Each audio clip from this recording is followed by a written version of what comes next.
Hey everyone, I'm Jaden, And I'm Noah. and we are the Super Gamer Bros, and this is the Super Gamer Bros podcast.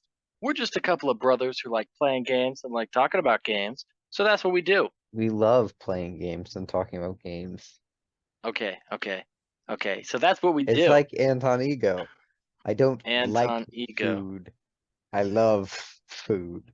No? Disney Yeah, but fans? I mean, I'll Ratatouille? be honest. When I'm playing games, if I don't love it, I still swallow a lot. I play a lot of games that I don't particularly love. Because that's what he says. Like I love food. If I don't love it, I don't swallow anyway.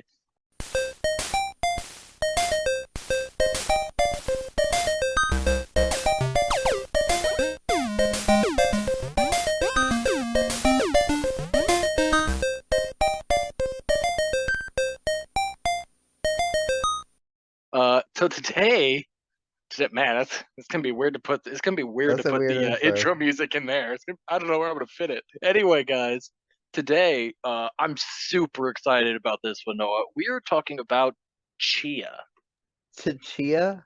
Tchia, Tchia, Chia. Chia. Jaden, what Noah, is... Oh, wait. I Yeah, was what just is saying, Chia? yeah. What's up? So Chia. Noah, I've told this story to you several times, and probably on different stuff that we've actually published. Like probably even when we announced. Well, first off, I guess we actually have to say any of you who are listening to this that listened to the last episode are probably thinking, wait a minute, Jaden, you said that Chia was going to be the indie bit, you lying. What is this? Jesus. Yeah, our listeners are very aggressive in my mind. And the thing about that is, we picked Chia as the indie bit. Well, I picked it before I had played it. And while I was playing it, I was like, "Oh my god, there is so much to this game." Oh my god, there's just so This game much. It's is such a large? big game. It is a large game, and I was talking to Noah about it, and he said because he played it before I picked it as the indie bit, and he said, "Yeah, I think we could do a whole episode on that one, but we already said it's the indie bit, so what are we gonna do?" And I decided, you know what? Screw it. We're gonna do this as as the full episode because it's our podcast and we can do what we want. That is Um, true. The boss gave the okay on this one. that is, yeah, the boss did give the okay. So, Chia is our main episode, and our indie bit, I guess you'll have to listen to the podcast to find out what that is in about an hour. So, to get into what Chia is, it was developed by, I think it's like Asiwubo Studios, Awaseb, A Awaseb, waseb, yeah, that's how I'd say it. Awaseb, developed by Awaseb. How I first heard of this game was it was a convention. I can't remember what convention it was. It might have been just like a Sony Games conference, but it was Sony related. And whenever one of those conventions happens, Noah and I obviously will look at all the games and They now see call if there's them state anything. of plays. Was it? Well, I don't know if it was a state of play or not, but you're correct. That is what they call them. And so we always, will watch trailers for different games that were announced and see if there's anything that might catch our interest. And typically we'll talk about them. And I remember it wasn't even like a trailer I sought out. I was just watching a video on YouTube. Probably maybe I think it was like a video that is funny enough was like summarizing the conference that had just happened. And the ad that played before that video was this for this game called Chia, and it was one of those. I skipped it after 5 seconds, but in that 5 seconds, I saw a character jump in the air, and then all of a sudden they were a bird, and I thought that's interesting. That game's called Chia. I'm sold. And for months, I knew nothing more about Chia, and I was waiting for it. And then I saw a trailer. It's like, hey, it comes out next month, and I thought, awesome, cool. I'm gonna play that. And I told Noah about it, and I said, hey, I'm really excited about this game. I think it's gonna be really cool. I'm gonna make it our indie bit. And I think it's a bit longer, so I told him about it before I officially announced it on the podcast last time, which don't normally do that. And Noah played it, and man, you gushed and gushed about it for so long before I started it. You Okay, wanna yeah, I you wanna will talk about that? explain my introduction to Chia was basically when you were talking about it right before it came out, PlayStation was promoting it a lot. Like you said, you saw an advertisement for it, and all I ever saw was a 2-second clip of Chia using the hang glider, and I was like, oh, so it's like The Legend of Zelda. Got it. And that's all I ever saw. Um Yeah, no, I played it and I loved every second of it. Like I couldn't stop talking about it. Yeah. And then I played it, and it absolutely lived up to all my expectations. And I mean, yeah, it was just really good. Oh, Um, I was like, oh there's yeah. something else I wanted to say. I will take this second to plug the fact that the entirety of Chia is available on our YouTube channel. Oh yeah, you did. I actually was going to plug that later because you did actually record both gameplay and mostly your commentary and put that Yeah, up on YouTube. mostly, like Mostly 90%. 90% of the parts have commentary. If you want to know which one doesn't, watch the series. I actually do have a funny story about that later. We'll get into it in just a second. Yeah, so on our YouTube channel, Super Gamer Bros on YouTube, wink, wink, wink, you can check out Noah's entire playthrough of that series. But yeah, we both are really into this game, so let's just get into it, Noah. So where does it take So, place? so Tchia takes place on the small isles of New Caledonia, which is a very small island nation off the coast of Australia. In the game map itself, there are two large islands to explore, Madra Noj and Ija Noj. And then there are two smaller islands, Uma and Ieji Sinoe. I'm going to pause right now and say, hey guys, we are so sorry for everything we mispronounce in this game. That's just going to We're happen. stupid Americans. We are. The game is entirely in another language, two other languages in this game. Because on New Caledonia, the main languages are French and a second language that I have completely blanked on the name of, Drehu. Aha, what is Drehu? That's just the language. So anyway, Well, yeah, that's Jesus, insane. That's yeah. very So cool. yeah, so the game takes place in two languages, being Drehu and French, both two languages spoken in New Caledonia. We might have some hard time with some pronunciations, and we apologize for that. Um, Absolutely. But the fact that this game is so rich in culture and history, very much, what I love about it, because that's absolutely. literally what I majored in. So, Well, yeah. Well, it's funny. I guess I'll say this now because I didn't necessarily know when I would say it. One thing I discovered playing this game and our new indie bit for this episode, that's a hint for you guys, is I love other languages. I don't know, just hearing them is very like I don't know, like just I like just like hearing them. I don't know I don't know what word to put there as a descriptive term, but like playing this game, I just loved hearing the characters talk. I just thought the way the words were, especially when Drehu was spoken, it just was very pleasing to hear. And again, with our indie bit, when we talk about that one, was very much the same way. Like I just loved hearing the speaking in that other language. yeah, I'm a stupid American. I didn't know there were two languages. Well, the only reason I knew is it described it at the beginning, because there Oh, was a little I like missed that. there's like it was like a few like text images stuff like, hey, this is what this is about, this is where it takes place, these are the main languages, so these are the languages in the game. Yeah. Yeah, I remember Anyway, that. I must have missed that. yeah. Yeah, I like that. I like those languages. I just love foreign languages, so I guess that's whatever. So anyway, those are your islands. Those are kind of all the explorable places. There are also several locations to visit. Yeah, there's some small villages. There's a larger city. There are forests, beaches, caves, underwater shipwreck. A lot of cool places. I think it's a very fun map to explore, Noah. Oh, it's an absolutely beautiful location, and I think that's like the first thing you notice in the game is that the developers had an obvious love for this nation. Yeah, yeah. I mean, that's Change. exactly what this place. That's exactly what this game is. They say it again in that kind of introduction that the game. I'm pretty sure the company is from people. Is Yeah, made of you're people right. that are They from spell New it out Caledonia, 100%. and But they say this everybody is a says labor of. something like that when That is they're true. coming out That is with a true. game. Yeah, Every company says that, yeah. but They you said can it was see a. it. Yeah, it absolutely was and felt like a labor of love for these people towards New Caledonia. It did. Everything Uh, seems very beautifully, purposefully designed, yep. and it makes ab- New Caledonia seem like paradise, honestly. Absolutely. Yeah. So as we get into the story here, because I absolutely love the story of this game. Noah, this is a very funny one. For the first time, I assume because the game is so new and obviously a smaller game in terms of studio and We everything. have to give a warning. Yeah. I actually for the first time in Super Gamer Bros history completely wrote this plot description on my own.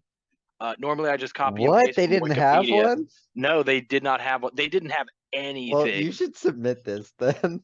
Yeah, so I wrote this completely on my own. And going back to our YouTube channel, wink, wink, wink, I was skimming through your playthrough of this game to like check for story beats to make sure I was getting everything important. I am so dead. Yeah, oh, thank God no one recorded this because I could just watch his playthrough. I So think yeah, I that sat. all the time. I'm like, if anything else, if nobody ever watches our videos, I'll be an old man and be like, wow, look at all these games I played. Yeah, it was great. It took like 2 hours where I was just skimming through, making sure I got all the cutscenes and seeing kind of everything that I could get to make the story description coherent. So anyway, our story starts in New Caledonia on the small island of Uma. On the island is an orphanage where a new young boy has just arrived. That night, an old woman tells the children a story. In the story, a young girl named Tchia and her dad celebrate her birthday and are visited by Trey, another New Caledonian that trades with them for supplies. The next morning, a helicopter arrives on the island carrying Pui Dua, a man Chia has never seen before, as well as several strange creatures made of fabric called the Mano. Pui Dua takes Chia's father on board the helicopter, and as it flies off, Chia begins to chase it, suddenly jumping into Pui Dua's machete, using it to cut him across the face before she falls to the ground. She awakens on Trey's island, where he informs her that her father has been taken to Meavora, the ruler of the islands.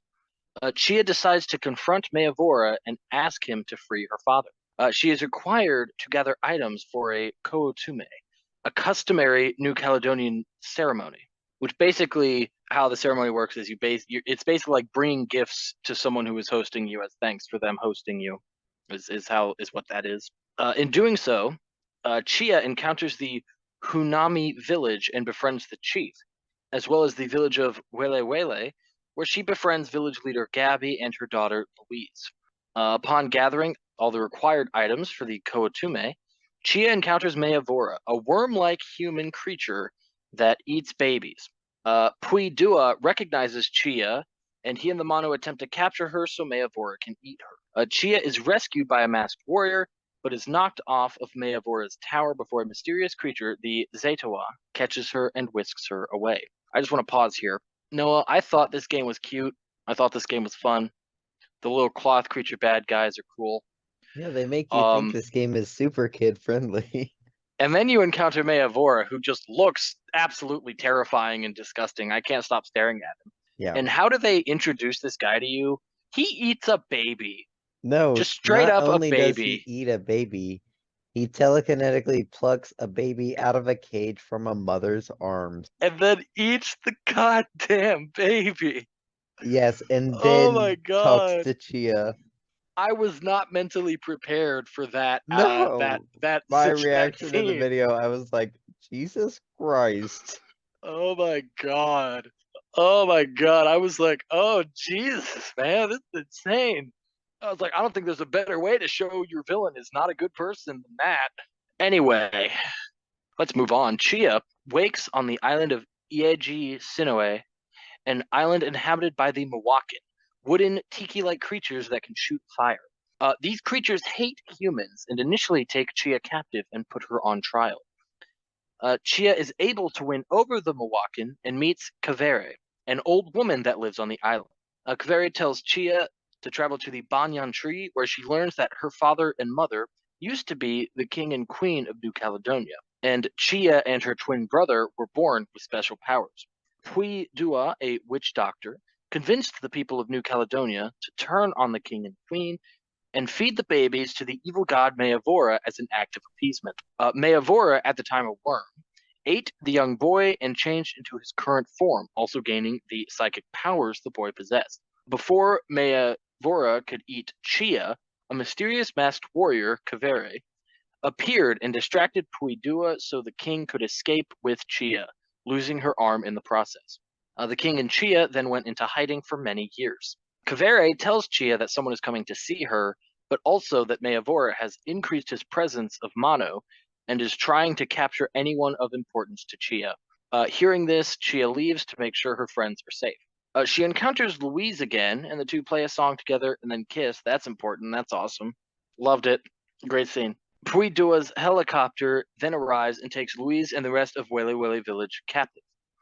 Tchia then encounters Yule, a young boy whose father has been enslaved by Meavora.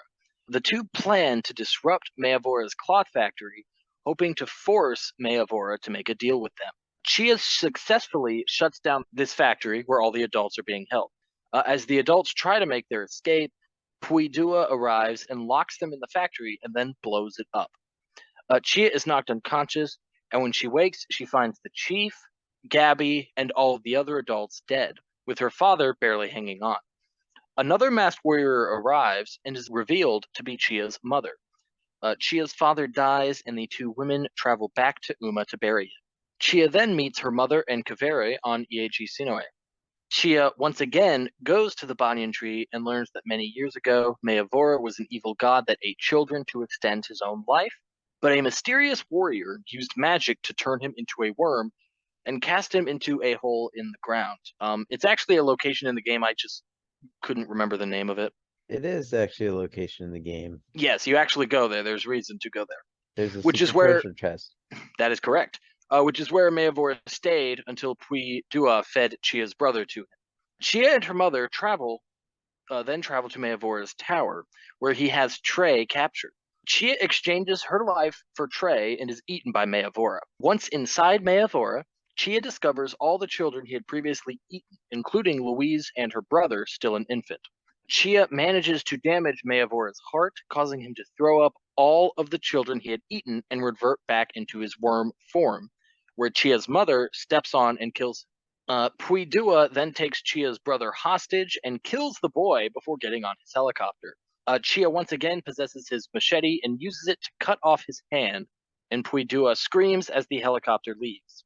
Trey is then revealed to be the legendary warrior that had defeated Meavora the first time, and he uses his own magic to restore Chia's brother to life, but he loses his life in the process.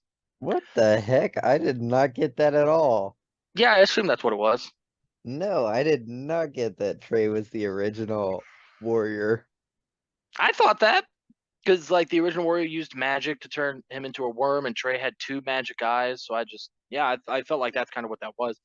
Also, the No, fact I that never noticed any of that. Meavora had Trey captured seemed like that'd be a reason if he was the one who originally put him I never away. noticed any of that. I guess it's not overt, but I very heavily believe that is the case. After that event, Chia's mother retakes the throne as queen, raising Chia's baby brother. Chia, Louise, and Kavere head to Uma and found an orphanage on the island for all the children that had been regurgitated by Meavora. Time jumps ahead to Louise, now an old woman, finishing the story that she had started at the beginning. She then goes to find Chia at the graves of her father and Trey. The two then head up to a small rock pile on the island and take turns shouting, echoing the beginning where Chia and her father did the same. Crazy And good that's the game. storytelling. Very, very good storytelling. And that's the Hardcore. whole point. Let me tell you, hardcore. Chia's brother goes through a lot. He gets eaten, He was a and then baby for like 10 years. for at least 10 years, and then straight up Puitua kills him. Like he kills him with a machete. Yeah, that Straight was up messed kills up. him. I thought it was unclear that he killed him. I thought it Nah, was he was like, dead. Nah, he was dead. That's okay. why Trey had to bring him back to life and died Well, in the no, process. obviously, but I thought like he bled out, not necessarily Trey killed him or Puidua killed him instantly. Also, I I was don't know. upset that you never got to fight Puidua. Yeah, he was really kind of more of the bad guy of the game than Meavora was, because Meavora was just kind of there twice, like the first time you encounter him and the second time. Puidua killed Chia's But dad. yeah, he's the one that's actually going around doing all the stuff. Yeah, he sucks. Hate him. Straight up, game is hardcore. He kills a baby with a machete. Like that's just on screen that he does it. Yeah. Absolute insanity. Absolute insanity. But a very, very good story. Yeah, I guess if we want to talk about our overall complaints with the story, my big complaint is really a lot of time in this game is people standing around not doing anything in terms of cutscenes. When Puidua closes up the factory and blows it up, Chia is there and hiding and is just standing there not doing anything. All the adults are in there just kind of standing there not doing anything. I don't know why people are just not doing stuff a lot in the game for some reason. I just assume it is all the plot points are tailored to fit the narrative of the folklore it is derived from. Well, I mean, I I've think not so as researched well. that at all. I do want to look into it and see if the story of Tchia is a New Caledonian folklore thing, which it very well could be, and that might be how it goes. I don't know. But if it's not that, then I completely agree with you. I was like, yay, we saved them. And I'm like, wait, why are they blowing up? Like they had a good 5 minutes to clear out of there. I opened it up. Yeah, Yeah, I don't know. yeah. It's yeah. Like that's the only thing I feel like it was. I don't know. They could have had people maybe do a bit more, but overall, I think it was good. I think it was a very good story. I very heavily enjoyed it. Yeah, I don't know. No, any additional comments? No, we'll get into the gameplay. And that's the story. Noah, why don't you tell us about the gameplay? I'm glad you were going really slow with that. I had to clear my throat. Um, the gameplay. Well, the first thing Jaden has listed here is the main attraction of Chia, which is, of course, the ability to soul jump, as he mentioned. Well, as he said, a girl jumped into a bird and he was sold on the game. Using her magical ability, Chia can transfer her essence to animals or objects and use them to aid her in combat or traversal. Her ability to do so is measured by the soul meter, which acts as a timer for how long Chia can possess an object or an animal. The meter is split into segments, and only half of the segments are refilled automatically. Yeah, Um, do you have yeah, so the soul jump is, as Jaden has here, the main attraction of Chia because she has the ability to jump into objects and animals, whether that be deer, centipedes, birds, zetawas, coconuts, lamps, bananas, gasoline cans, bananas, fish, barrels. barrels, I mean, basically dolphins, anything. a lot of things. Bikes. Not anything. Bikes. Can you really do that? I never did that. Yeah, like you can't. They don't move like bikes. It still just flops around Okay. like anything else. But you can Okay. possess bikes. I thought it was like a vehicle. No, no, Because I no, no. did try to possess the truck that we do his hand falls into. I Um, tried to possess a moped. It does not let you do that either. nice, nice. So anyway, the soul jump meter can be refilled in, well, basically one way, and that is by eating the food stands and also at campfires you can eat. Chia will take a plate of food that is already prepared and it will highlight the name of that dish, which is always a New Caledonian treat. A really cool way to showcase the game, make eating a necessary part, and not making it a tedious resource gathering, side quest. Yeah, and really just shoving in your face all the good food that they apparently have It in New does look Caledonia. really good. It And I does. would base my trips across the island off of like, all right, I'm gonna stop at this food stand and then continue flying over here. I did not use these a lot. You Um, did not? I used both. I mean, soul jumping absolutely, but What? eating No, I to mean refill the eating. soul I meter, mean, yeah, I I used did not eating do at it a food lot. stands. No, I did it a Um, lot, yeah. like I did it whenever I was by one, but I would never go out of my way to like, They're get all one to in, they're refill the always in soul the way meter. though. They're well placed. I'm mostly, but Yeah, I mean, I would just be like, you're you're at them all the time at a campfire or at near a food stand. And it'd well, be I like, also all had right, well, this, I'll just go 10 feet over here and stop and yeah. eat and then have a Well, I full also had this, meal.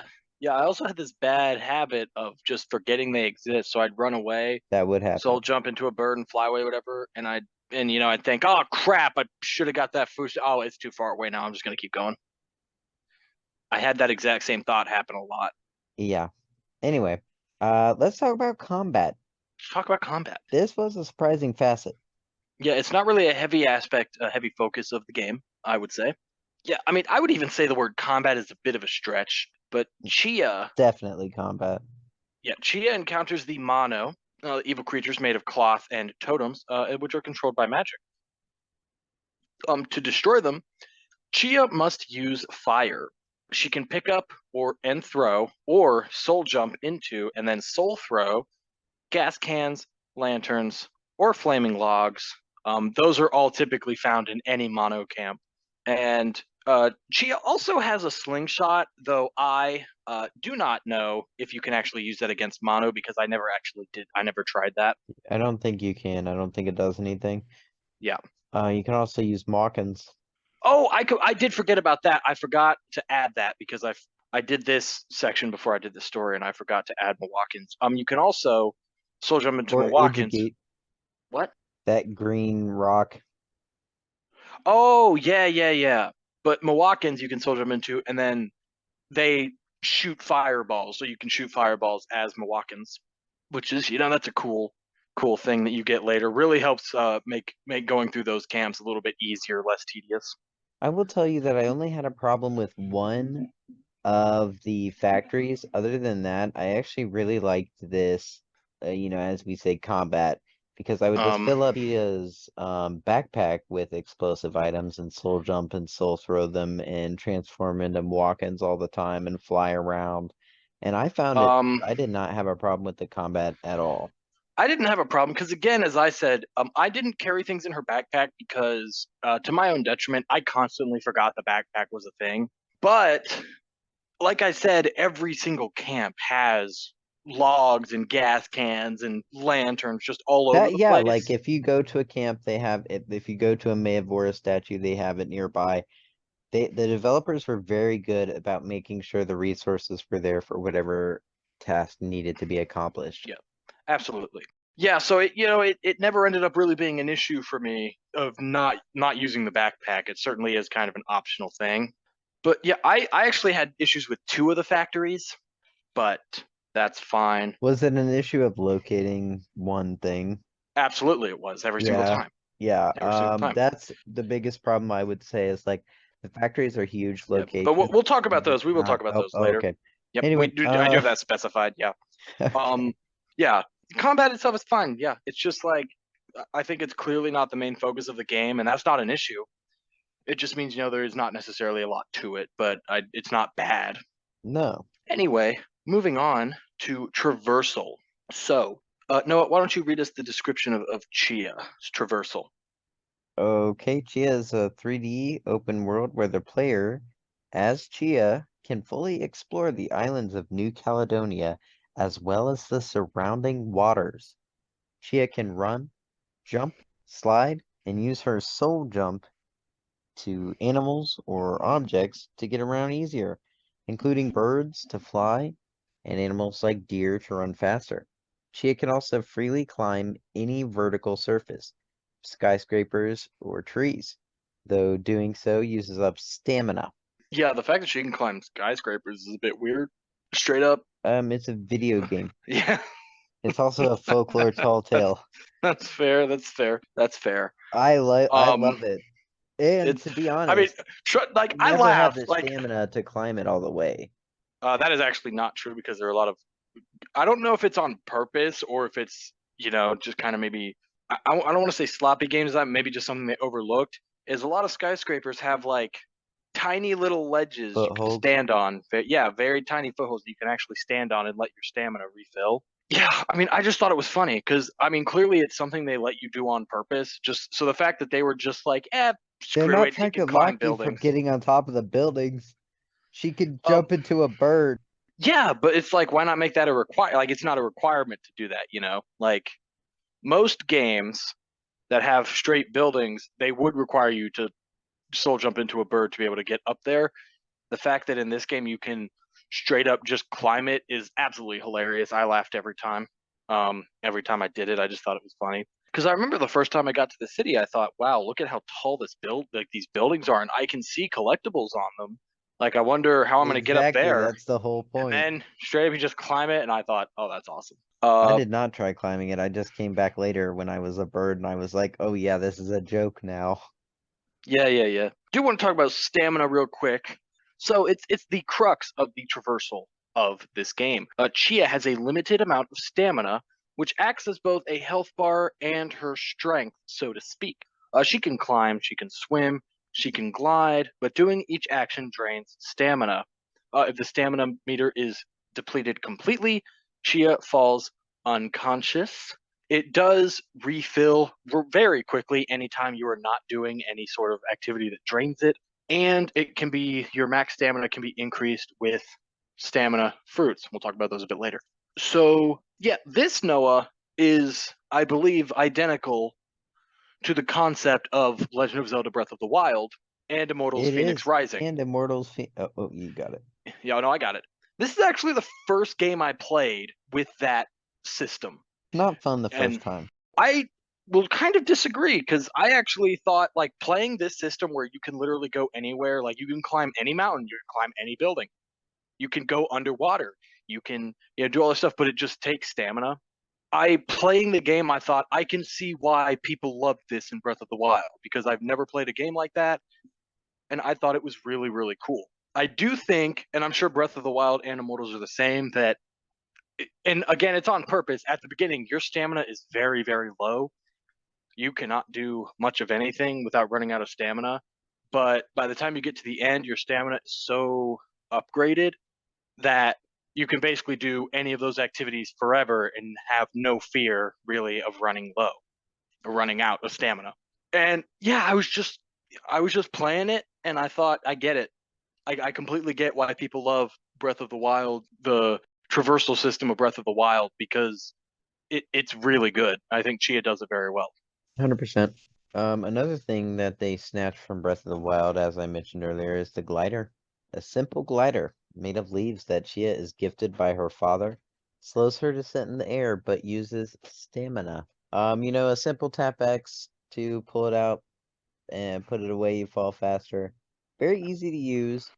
And also, if you run out of energy, they give you an emergency parachute. So there's really not that much danger. And I mean, even pretty early on, I learned to just fall and activate this like glider, glide for a few seconds, and then just deactivate it and fall again to get down fast and not die and run out of stamina.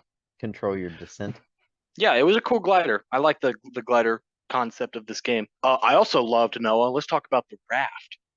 Chia has a raft she can use to sail around and get to different places across the sea and docks. The raft is fully customizable and is piloted by pulling on the sail to adjust speed and then using the oar to change direction, but not at the same time.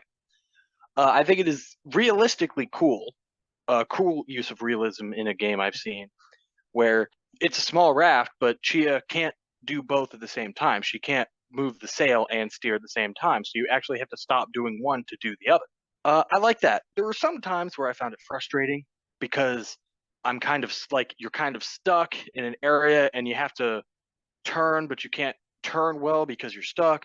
So you need to kind of move a bit, but you can't move and turn at the same time. I did encounter some places where I was dealing with frustrations caused by that system, but overall, I actually really enjoyed it. I Noah? like the raft completely when you're near the islands and before you can soul jump and whatnot. I mean, when it was first introduced, I use it a lot. My only problem with it is when you're going from island to island, it just feels a little slow. I think there should be maybe one notch of speed faster. I do agree that I use fast travel a lot. The only time I use the raft is when I had to get collectibles that were out at sea. But I still enjoyed those sections of the game quite a bit. Anyway, Speaking of something like that, I enjoy the underwater sections. Being a small island nation, the lands of Chia are completely surrounded by water. Chia is obviously able to swim and can swim underwater and hold her breath as long as her stamina allows, conveniently enough. There are shipwrecks and underwater caves to explore, and collectibles such as clam pearls are found underwater. Underwater. underwater. Hey, you be quiet. Oh, Um, clam pearls, by the way, which are one of the most vital resources, I'm sure we'll talk about them later.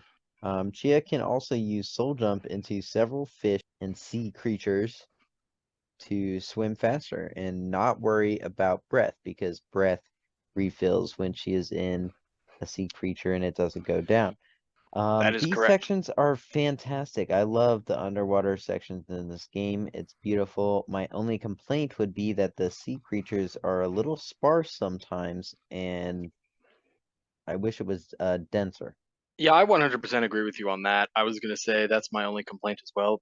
But yeah, I mean, if you have fish around you, because being in a fish resets your stamina, you basically can have unlimited breath by just going into fish when your soul meter runs out, using your stamina, then going back into the fish as your soul meter replenishes. It's very cool. The controls underwater are very easy. It's not awful. And as you said, Noah, the only complaint I really have is the lack of fish. Some areas you don't see any fish at all ever, which can be, kind of annoying. You want to soul jump into fish and swim around. Yeah, so I did want to talk now about one fun thing to talk about with traversal that I guess we'll just talk about now is you can soul throw, which I guess this would kind of go into combat, but if you soul jump into an object, you can then hold, L2 to aim, R2 to soul throw an object, which launches it with great force a far distance away. And Tchia jumps out of it when she does so, which is very good. It's like a very strong throw. The cool thing about soul jumping and soul throwing is after you soul throw an object, if you activate the soul jump mode immediately, the object is typically close enough that you can soul jump right back into it, which is a very, very fast way to get around, actually. So, especially if you're having trouble finding birds or other animals to soul jump into, there's always rocks. And I would say, I honestly think it might be the fastest method of getting around is just by soul throwing a rock and jumping into it over and over again to just launch yourself great distances. Very cool that you can do that. It is Right now. arguable about which way the best method of travel is. I still think it's a bird, because soul throwing and jumping back in, my argument is it takes up a lot of soul meter. It does. It does. But Why don't you no, I talk thought it was about an the next yeah, section? thought it was an awesome way to get around. Anyway, Oh no, it is awesome. I didn't figure out about it until post game. yeah, I discovered it pretty early because the same way you did looking at the trophy list, because it is a trophy to do it once. Anyway, also, I feel like a decently large part of Chia rhythm sections. Throughout the game are several instances where Chia plays music with others. Chia will either play her ukulele or she will play several different percussive instruments used in New Caledonia. What you do is you match up the note or instrument, to this. Like when you use the ukulele, it's a wheel with a bunch of different chords, similar to how The Last of Us Part 2 did it. Or, you're just lining up whichever percussive instrument you're using and then press, the square button to play along with the rhythm. These parts are also, and I very much applaud the studio for doing this, where they're completely skippable. In these sections, you can, I believe it's just push in on the on L3, and the gameplay aspect goes away, and you just get to watch a fun little music cutscene for a few minutes, which is nice because I mean, even it's impossible to fail them, if you are playing them. But if you just want to focus, because my big complaint about the rhythm sections of this game is I really want to watch the scene that is going on because it's typically a very interesting scene and the game itself just beautiful. But you can't focus on those because you have to focus on the, I'll be honest, rather difficult actual playing of the music. It does have Noah? a difficulty spike kind of out of nowhere. Now, you did not say this, Jaden, but the music is fantastic. No, absolutely. The songs are great. The music is great. The rhythm sections are great. The instruments are cool. It's all good. It's all really good. Again, I think it's just a part of just me being fascinated with other cultures. Is the music is a big part of that. Yeah, I'm a big music guy, so I thought the music during these rhythm sections were absolutely incredible. I completely agree. I thought they Yeah, were a highlight of the game, and I yeah, love doing them. yeah, absolutely. And, It's they tied it into culture and the story. The music was also good, and it was fun gameplay. yeah, 100. Yeah, they Very hit well it. They hit done. every box. They hit every box. Very, very well done. Oh, and soul melodies. So with Chi's ukulele, she can perform magic. So soul melodies, because you do have the ukulele with you at all points of the game. You can pull it out whenever you want and either play around, just play some chords, or you can play soul melodies. So they are played. They create magical effects. The effects include changing the time of day. There's morning, noon, dusk, night, whatever. You can summon animals for Chia to then, soul jump into. If you're having trouble finding, say, a bird, you can summon a bird, soul jump into it. That's how you summon Mawakins. That's you don't just encounter them running around New Caledonia. You have to actually summon one and then soul jump into it. You can also summon some plants, some special plants. There's one soul melody that you find that allows you to breathe underwater indefinitely for a short period of time. That's a cool one. Yeah, I Soul just Melodies. had I a thought they problem were with really. that. It said indefinitely, but it had a time limit. So, Soul Melodies, yeah, you were saying they're really cool. Yeah, I just think they're a really cool aspect of the game. Again, makes everything from like exploration to whatever just easier being able to say summon animals that have abilities you need at any given time. Very useful. 100%. And that was obviously with very clear intent because the three Oh yeah, animals they gave you were the three you needed. One for flight for traversal, one that had the ability to dig, and one that had the ability to cut. yeah, yeah. I mean, 1,000,000%. This was basically the make the game not annoying feature that they put in, and it's a very good feature. Does its job well. Yes, and I did it a lot. It's kind of Absolutely. slightly nerfed by a time limit on every soul melody, so you can't just like summon 10 birds in a row. Well, Um, you only ever need one really. well, you know what I mean, though. You can't Yeah, just. yeah. But I The more found that powerful the soul melody, the longer the cooldown. yes, that is correct. Yeah, I found that for the most part, the only one that I'd say I struggled with the time limit was maybe the summoning Mawakan because the second you jump out of a Mawakan, it disappears. And for I'd say some of the normal animals, typically your soul meter lasts long enough that by the time you jump out and have to wait for your soul meter to recharge, you can summon it again. But with the Mawakan, it's a good like 3 4 minute wait. That can happen. But I Anyway, think that's meant to keep you from abusing the Mowakans. I mean, 1,000,000% that's what it's meant to do. I'm not saying that it's a poor design choice. I'm just saying that I don't like it. Anyway, Noah, why don't you tell us about some of the additional gameplay mechanics? All right, so as you know, the additional gameplay mechanics are things we want to cover and we don't know where else to put. So first of all, we'll start with customization. There are hundreds upon hundreds of customization options, as you can change Chia's hair, clothes, ukulele, raft, shoes, Backpack. backpack. You probably did. Yeah, a lot. Yeah, And there are a lot of customization items, yeah, collectibles. yeah. It's really cool. It's really fun. I typically don't use like customization in games like this, but this one I did. I found it fun.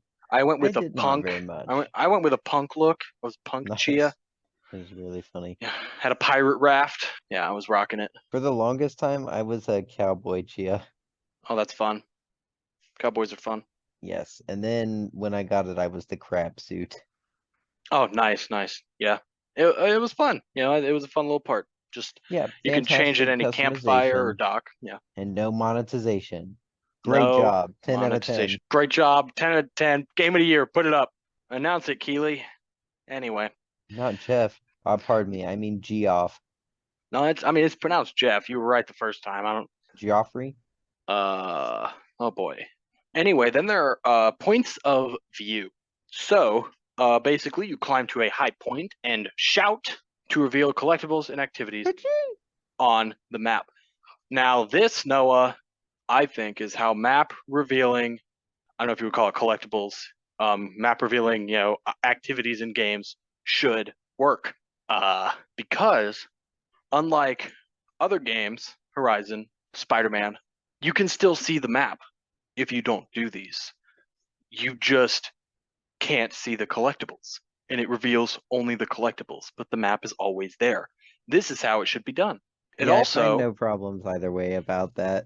I do. It No. also reveals completely all the collectibles because there are some shitty games, Assassin's Creed, where even if you go to every viewpoint on the map, it will not reveal every single collectible. So then you have to walk up and down the streets like a jackass, just hoping that you get within range of one so it spawns on your mini map. Chia doesn't do that, and I appreciate that. Chia does not do that. Agreed. There's no Um, minimap. there is no mini map. Well, you can have the map on your screen. It's not really a minimap.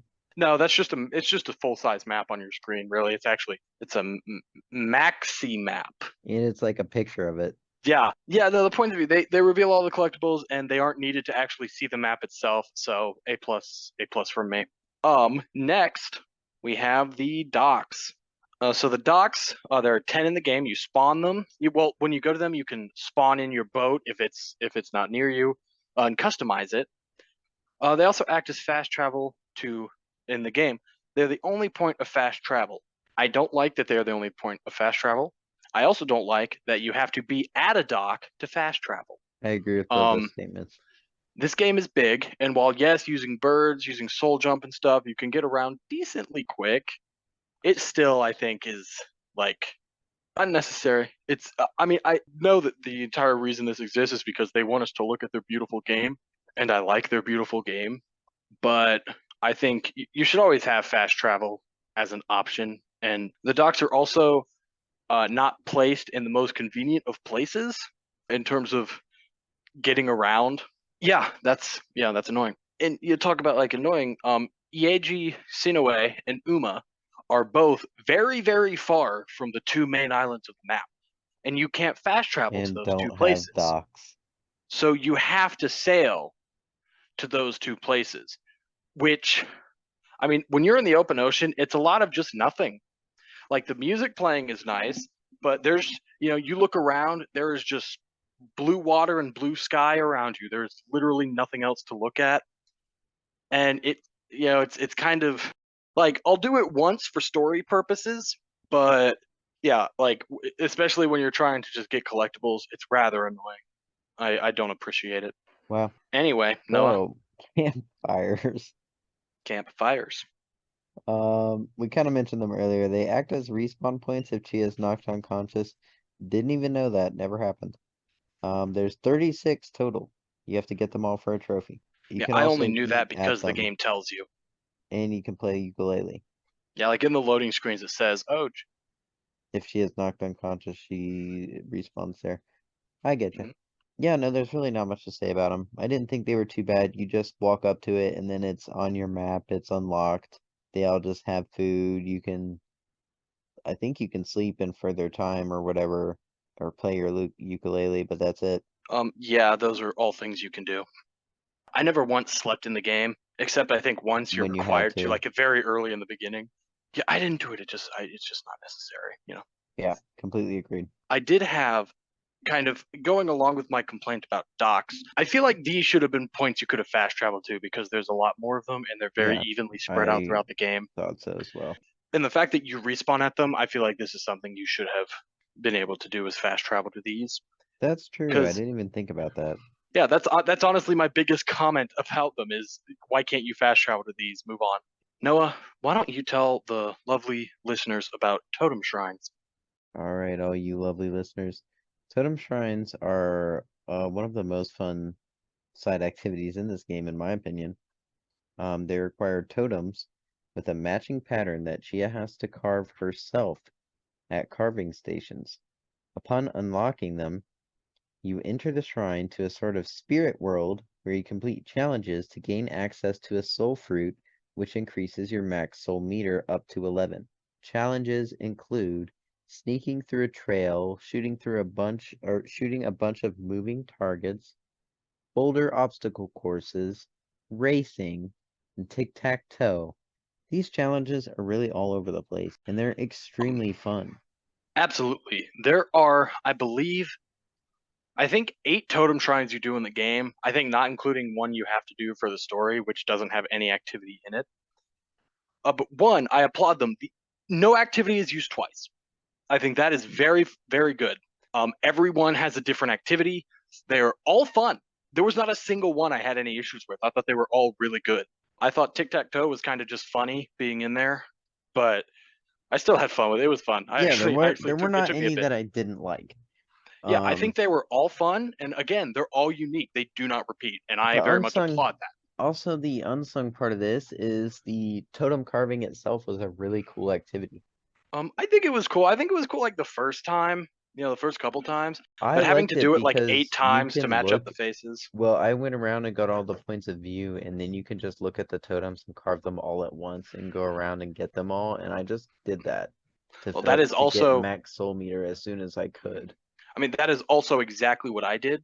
But yeah, I mean, it's just again, that's the point where it was fun doing it the first couple times, but having to match up all the faces, especially when you're doing them all at once, like you said we did, or at least you did and I did separately, does get a bit like, oh man, okay, let's do this face now. All right, let's do this face. Yeah, that's my like.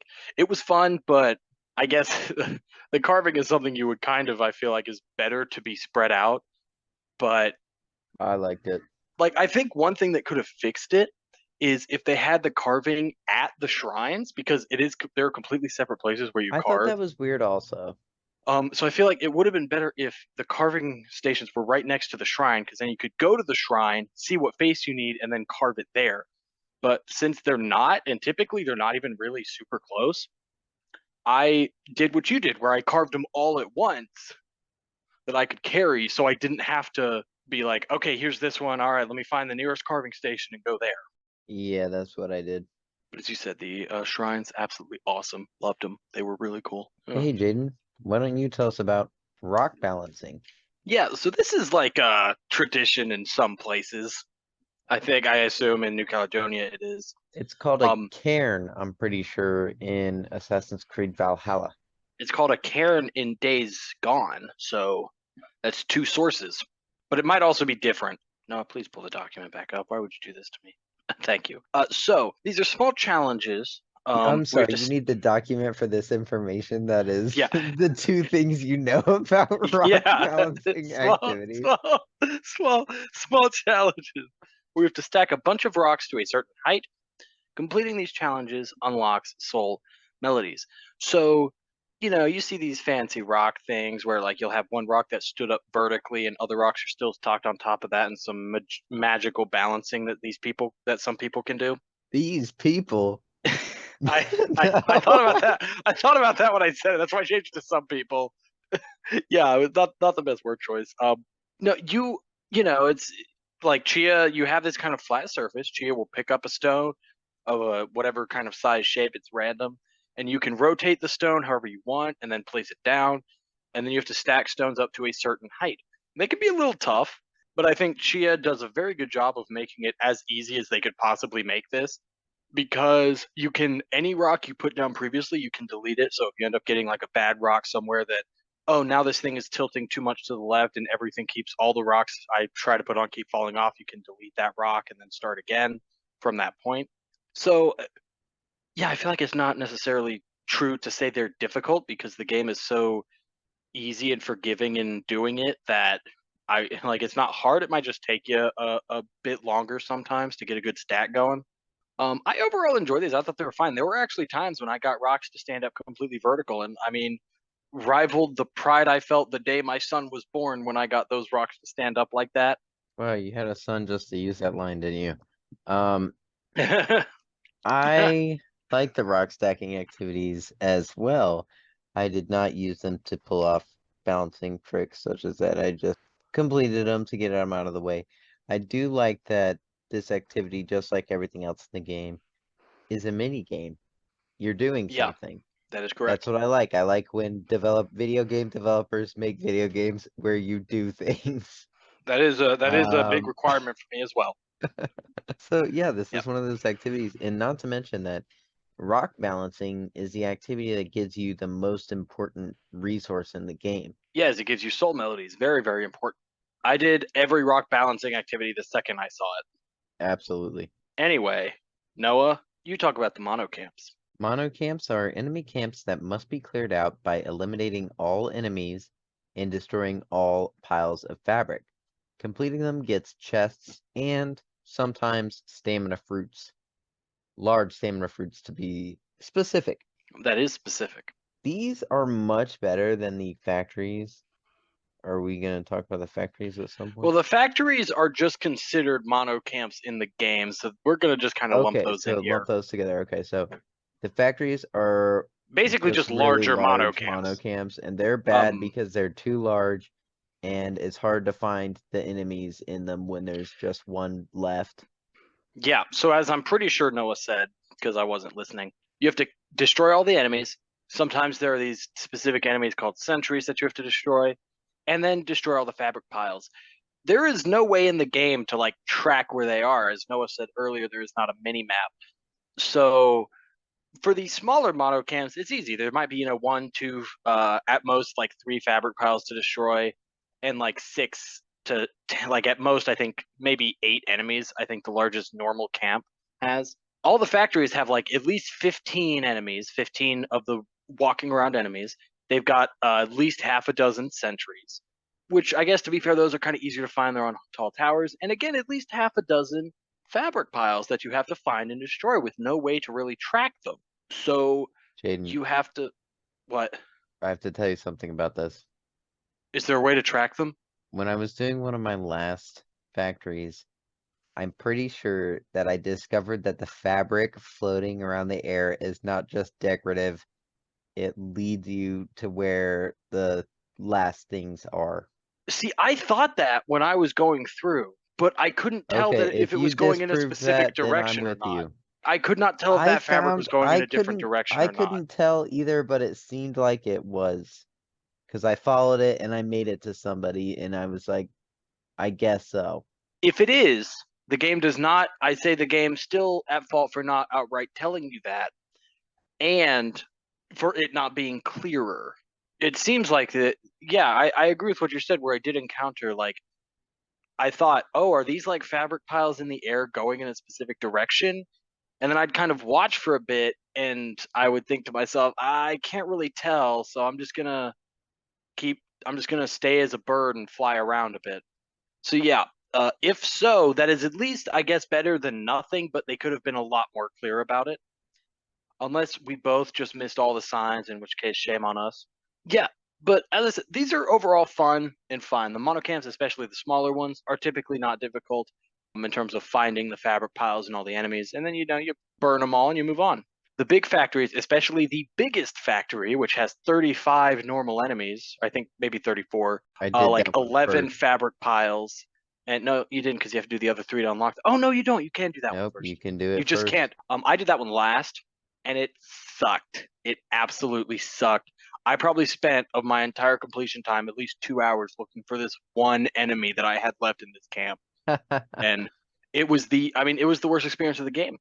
And then in one of the other smaller factories, one enemy was stuck in a corner of a wall Oh, that that's nifty. I just so happened to find, and then I had to shoot with like I took over a Milwaukee, and I probably shot at this corner of the wall like 20 times just to get the thing to actually register as being on fire and give me the kill.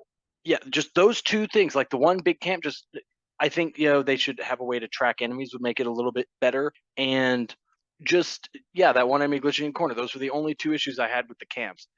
And again, those are the largest camps in the game. The most of these smaller ones are absolutely fine. Anyway, that's mono camps. Races.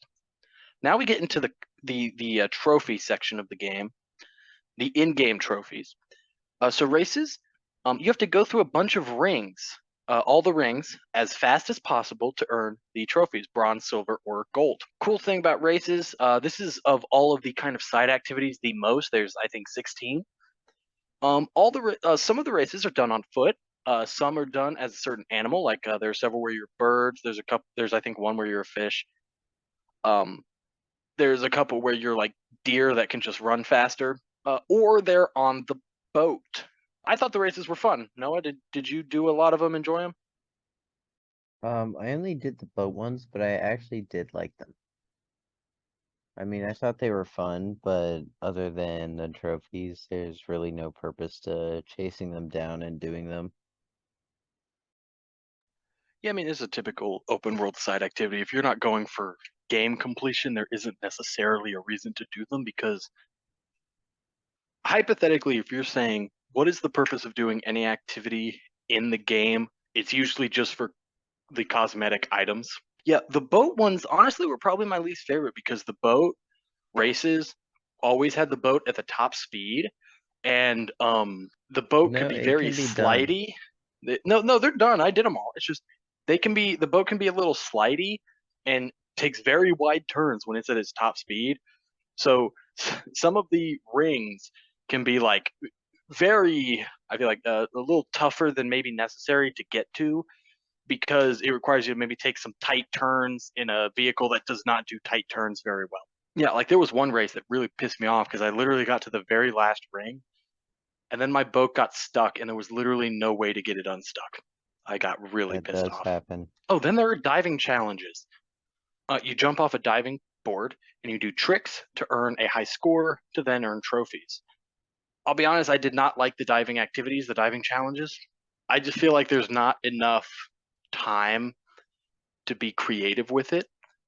Like I was having trouble with this, and then I looked online, and this website basically said, "Yeah, do this trick, do this trick, do this trick," and then the game penalizes you if you don't land head or feet first. So you have to land head or feet first if you want to get gold trophies in these.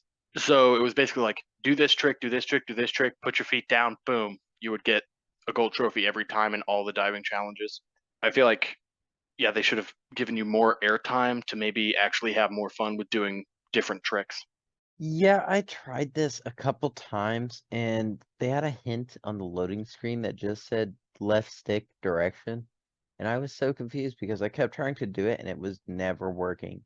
And then post game, I jumped in the air and accidentally pressed R2 and was moving and she like flopped over. Well, that's what you have to do. When Exactly. you jump off, you hold R2, which in the normal game, holding R2 is what does it do in the normal game? If you're not in the, I don't remember. I don't know why I'm blanking on this. Doesn't do I think anything. it was the emotes. Yeah, it does emotes. Like if you're just standing on the ground, that's how you do emotes in the game, which serve no purpose, but they're there. Um, but when you're in mid-air, like doing the diving challenges, you hold R2 and then press left on. I think it's the right stick. It has to be. You know hold left, up, right, down to do flips or spins. Yeah, the game doesn't really tell you that. I also found that out accidentally, kind of like you said.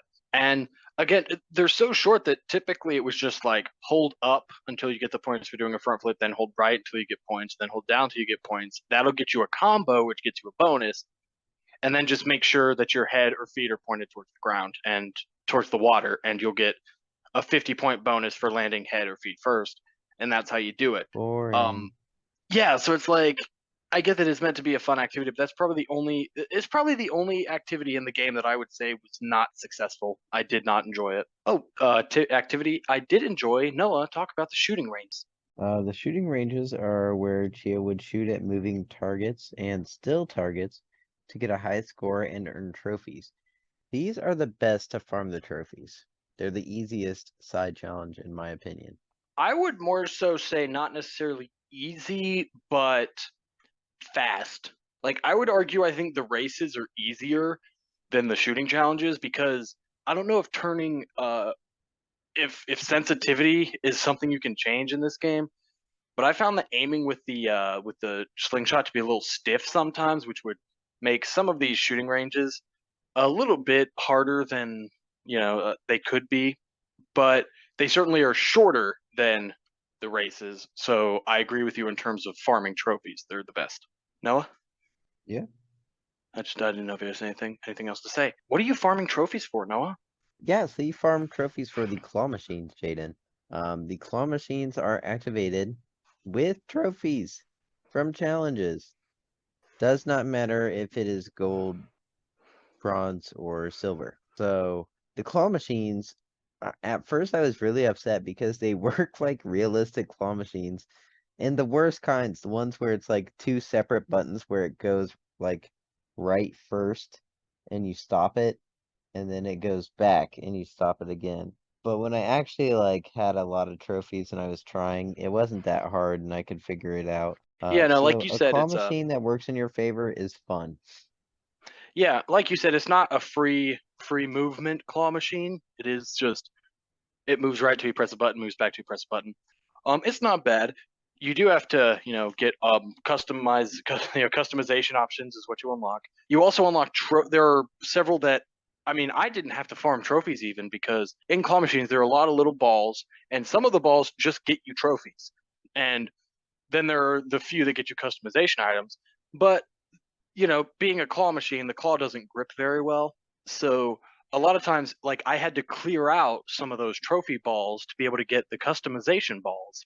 So, like I would just typically, because the trophy gives you 3 tries, my first try I would grab a trophy, and my second and third try I would try to get one of the collectible things, um, or customization balls. So yeah, I didn't ever feel the need to farm trophies. Yeah, I thought the claw machines were fun. I thought, well, this is just a random thing here, but I like it. Anyway, Noah, there are also the Meavora statues. These are basically just a Oh, right. collectible. They're a destructible collectible.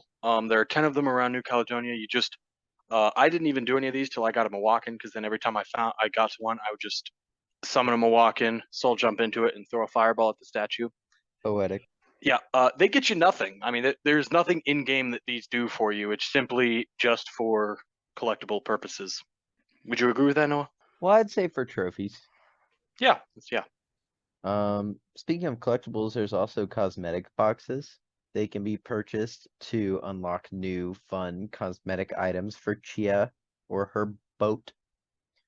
Um, I mentioned earlier, the clam pearls were one of the most important collectibles because they were a currency, and there's another type of currency that are used to purchase cosmetic boxes. And they're just collectibles. You just go around the map and pick them up. So it's not too bad, Jaden. Yeah, the cosmetic boxes, some of the more fun, quirky customization options are in these boxes. I think they're fun. I think they're cool. Let's talk about treasure chests, Noah. So this is a treasure hunt where you Stop find a putting these in games, please. um so you find a chest using a treasure map and geographical clues in the world, which that chest contains a key and typically another item, either customizable or stamina fruit, the big stamina fruits specifically. There are 21 to be found in the world. The treasure chests are why I get angry about the lack of fast travel, because they take you to every single island. There's one or two on Ieji Sinoe. The very last one is on Uma, so you have to go all the way up there, and both islands. And like there's one in the shipwreck location. Yeah, there's just a lot that it's annoying because you have to just travel to them or fast travel to the nearest dock and go to them. I thought that was kind of annoying. Other than that, like the fast travel aspects, I actually like these. I found there are 21, maps, I guess. I would say 17 of those maps I did not have to look up the locations. I was actually able to just tell by looking at the map, and I appreciate that. A lot of them were actually very easy to find. It's just the act of getting there. This is also where you use the dog, because you have to use the dog to dig up chests a lot, or the crab to break chains around chests a lot. That's fine. I honestly feel like it's kind of unnecessary, but whatever. Also, sometimes you'll need to explode caves and to like unlock cave entrances. Yeah, that's whatever. But overall, I liked this. I like this aspect of the game. I thought it was fun. Yeah, the only thing I didn't like about it was just the fact that you had to manually go to every location because there is not a lot of fast travel options. I like the idea. I just think the execution is usually too tedious for these type of side quests. And there's far too many. 21? Who I is did think that hiding was a big 21 number. chests? Yeah, there are also notes in every chest from this random person that you never actually meet in the game, I'm pretty sure. So, yeah, that was just kind of whatever. Anyway, that's the treasure hunt. Overall, fine. In terms of all the games I've done that have treasure maps and stuff, not, I would honestly say, one of the less annoying ones, but still annoying overall. No, let's talk about collectibles. Braided trinkets. There are 180 of these. It's kind of, I guess, New Caledonia thing. They look to be like they're made of grass and reeds and stuff, and they're They look cool. They're all unique. yeah, they're like shaped like, some are shaped like stars, some are shaped like animals or boats. They're made into fun shapes. And then the clam pearls, as we talked about, they're straight up just pearls that you rip out of clams underwater.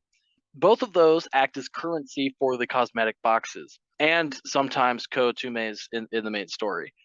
There is the perfect amount, which means if you say beat the story and you want to get every cosmetic box, you have to find every single trinket and pearl to unlock them all. I guess I like that because it means there is a purpose for all of them, and there's not some that are just extra to exist because they can. But yeah, those are the main two collectibles in the game. I do also like that a lot of times all the pearls are found in groups. That So is it's not like nice. you're sailing from one location to the next 80 different times. There's as like I think no less than three and as many as like six or seven pearls that are always in groups. So you get a bunch of them at a time every time, and I do appreciate that. There's also valuables chests, 95 of them. These contain cosmetic items. These are just found. Some are found underwater connected to buoys.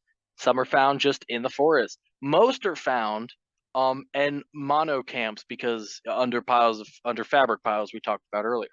Again, it's just more cosmetic stuff. Yeah, whatever. And stamina fruits, 58 of them. They increase your stamina.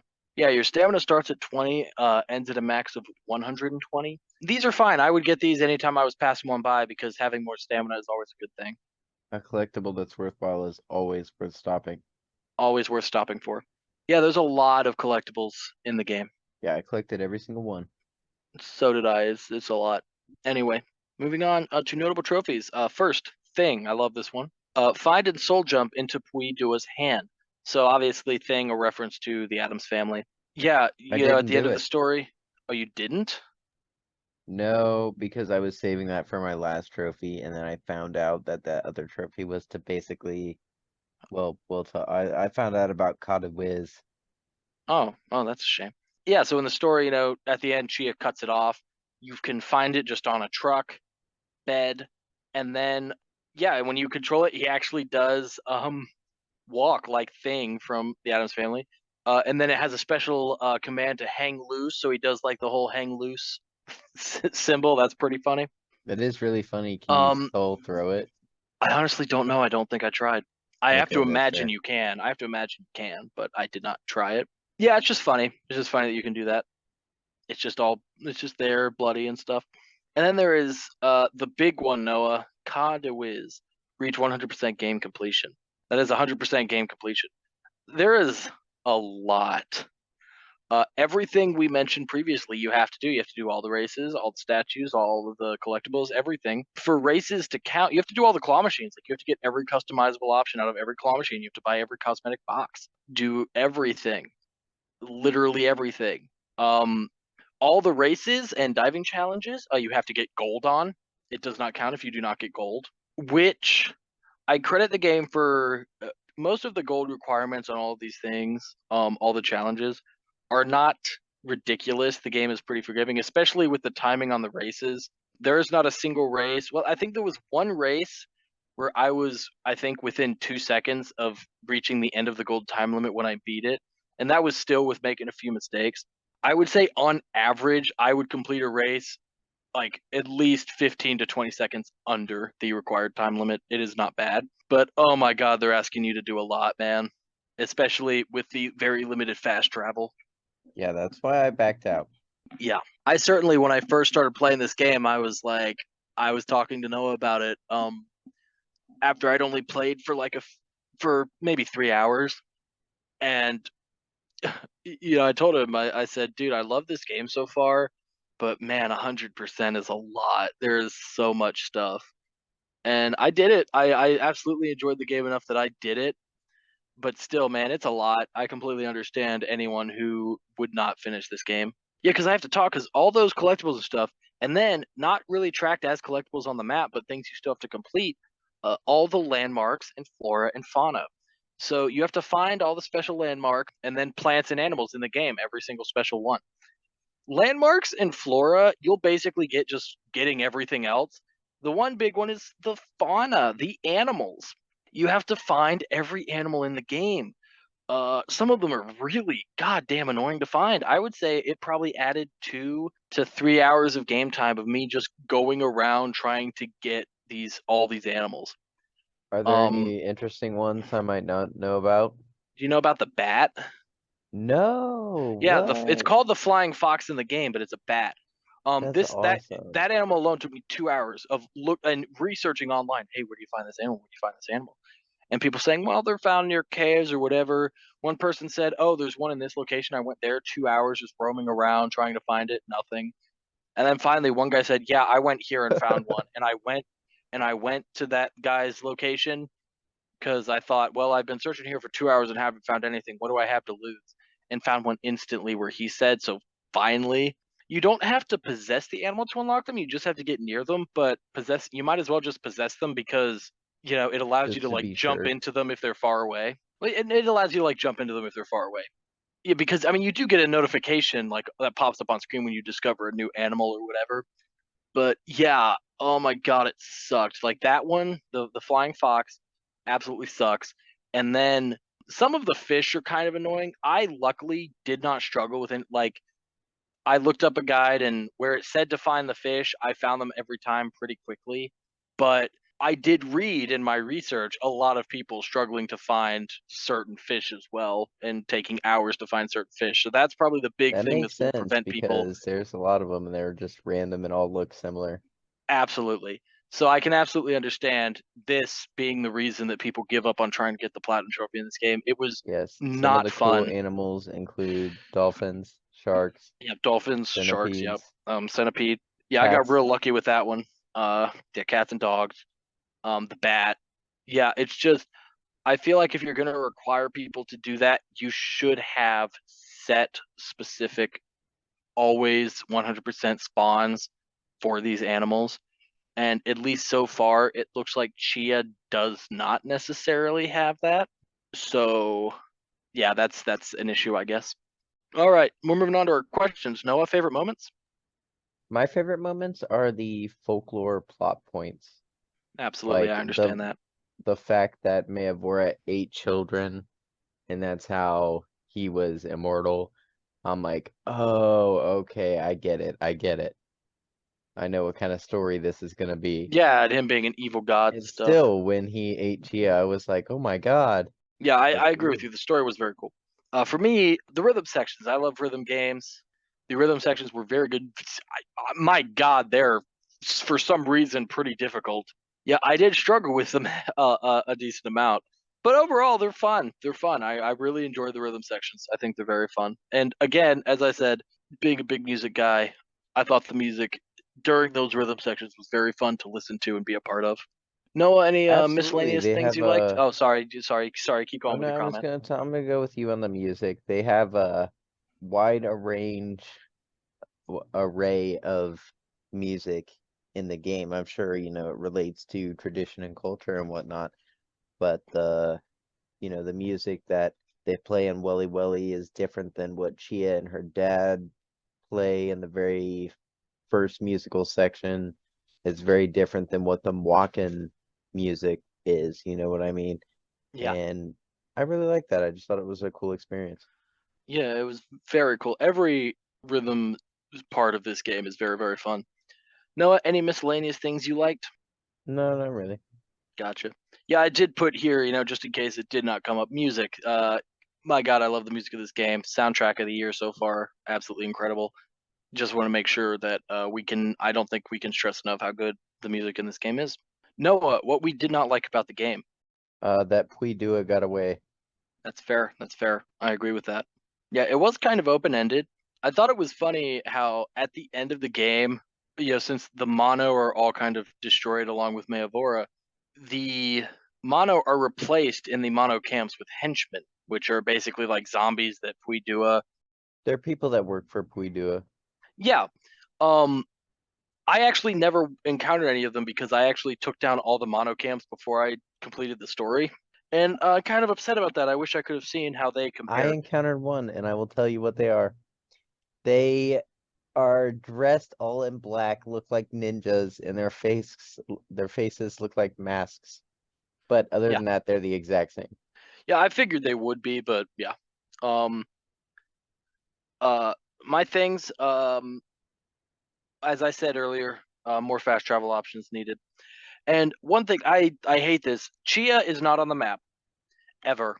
The only thing you can do is you can encounter like road signs and you can look at them and then Chia will mark where that specific point on the map is, but there is nothing you can do on that map to find yourself other than that, except the boat is on the map. So if you're on the boat, you can know where you are because the boat is on the map. Even while the boat is moving, it's still on the map, so you can see where you are on the boat. The only saving grace the game has against that is the compass, which you can place a pin on the map, and the compass will show that pin, and that's how you can find stuff and get around.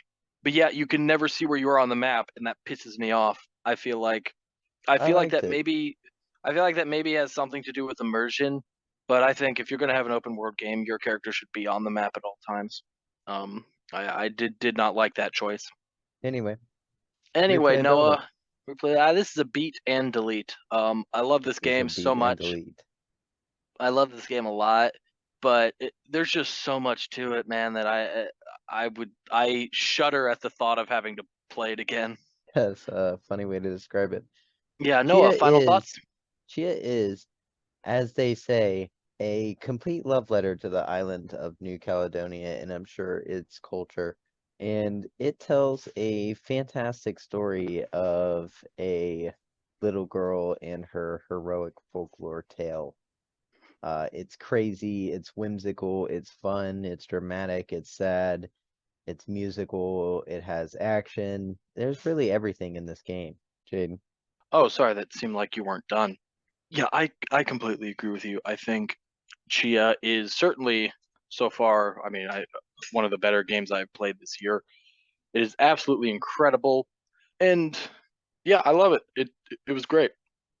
I think nothing more needs to be said. It is a great game. Well, one more thing does need to be said, and that's the fact that it was so good that it was graduated from an indie bit to a full game episode on the podcast, and that That has is never correct. been. First time. That is the first time. Chia, developers of Chia, when you guys listen to this I was episode, I was Seb. Hey guys, I was Seb. I know you're listening. That's Chia bumped itself up from an indie bit to a full game, and you guys can congratulate yourselves on knowing that it is the first time in Super Gamer Bros history, almost 70 episodes, first time that this has happened. Congratulations to Awasep. right. We're And just that's honored to play the game. Chia. Yeah, and that's Chia. Noah, now we move on to the indie bit, the bit where we Yay! talk. Noah, I swear to God, don't This is interrupt me. that's the yay It's part, isn't it? no, it's after. Oh, And now okay. we Go move on ahead. to the indie bit, the bit where we talk about indie games. Yay! Thank you, Noah. Today, we're talking about Never Alone. So, when we decided to upgrade Chia from an indie bit to a full episode, I had to look for something to replace it. And as I was looking through our list of games we owned, I came across Never Alone, which is a game that I initially played a few years back. I'm actually surprised because I really enjoyed Never Alone when I played it, and I thought I had already done it. I thought surely I'd already done it, so I actually had to go back and look through all our old episodes to see if I had, and I had not done it yet.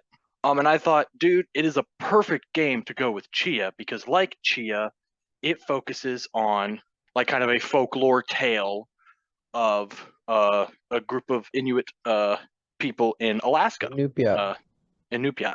Thank you, Noah. A long-standing, long-lasting civilization of people in Alaska. Plot is it is an old man telling the story of this young girl who is a good hunter, basically going on a journey with a fox to save her village and stop this never-ending blizzard. I guess blizzards, kind of plural, that are occurring. How the gameplay works, it's a very linear, 2D kind of platforming, puzzle-solving game where you use the fox to interact with spirits, and the girl with her sling to interact with the environment to make your way through this tale. There is You also, said sling. It's Ebola. I apologize, no, you're correct. Um, there's also a short DLC called Fox Tales that is, yeah, a similar thing, just short little extra side story. Um, yeah, I think that's the game. Noah, did you like Never Alone? I did like Never Alone. As a story and the extra content it has, the collectibles. As a game, not so much. Um, the gameplay is, kind of like it's designed as co-op, but it can be played single player, where you play as the fox and the girl solving puzzles as you go along, running away from different enemies, antagonists, obstacles, whatever you want to call them. They're really set pieces. It's more like it reminds me of Limbo. Would you call that accurate? I can see that comparison. Yes. Yeah. That doesn't mean, you know, this is a bad game. I just don't prefer this type of gameplay. It's just a little slow and chill. But I do, like I said, I love the story. I like that something in this culture that they talked about I really liked was every animal has a human form and they choose when to show it to people. Did you watch all the things, Jaden? Oh yeah, absolutely. Okay, good. So you saw that. Yes. Um, yeah. So I guess yeah, I'll talk about it now. I did like this game. It's a very simple 2D puzzle platform game. We've talked about a lot of them on Indie Bits. Most of them chosen by me because I like those games. I really do. So of course I like the gameplay.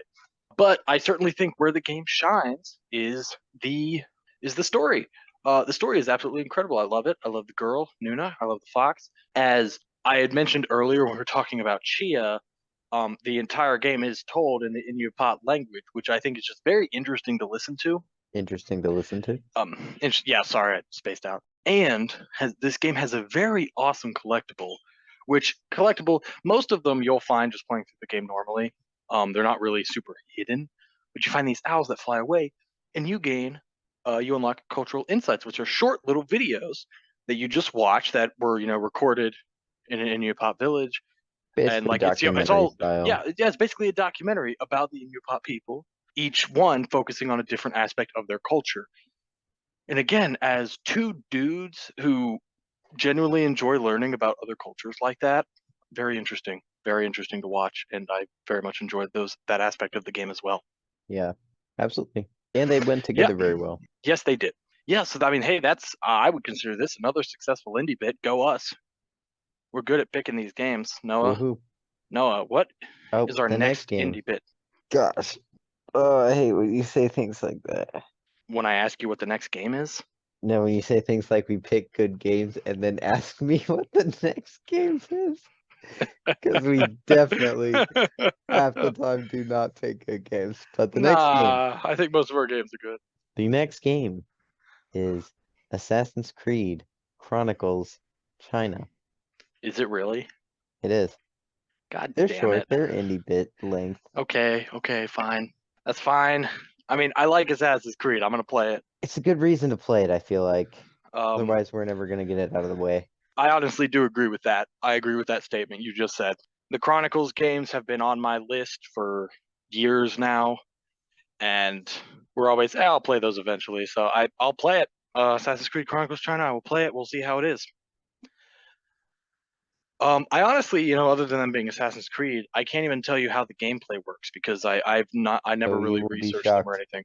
I don't know. I know it's kind of weird, but we'll see. We'll see. Yeah, cool. That's yeah. Well, Assassin's Creed Chronicles, China. So guys, don't forget new episodes every other Monday. Rate and subscribe. Tell us if you like our show. Tell us if you don't, and tell us why. Whatever. Tell your friends and your enemies about the podcast. You can follow our Instagram, the Super Gamer Bros, for updates on our episodes. And you can subscribe to our YouTube channel, Super Gamer Bros. That is one word, capital S, capital G, capital B, period at the end, where we play a lot of video games. The two of us together upload 5 days a week, Monday through Friday, different game every day. Noah also plays games by himself. As we Woo! said, he played through Tchia. So if you want to see Noah's actual initial reactions to Tchia, this game we just talked about, then go check that out. Trying to see where I'm at. And yeah, thanks for listening, and we will see you guys next game. Bye.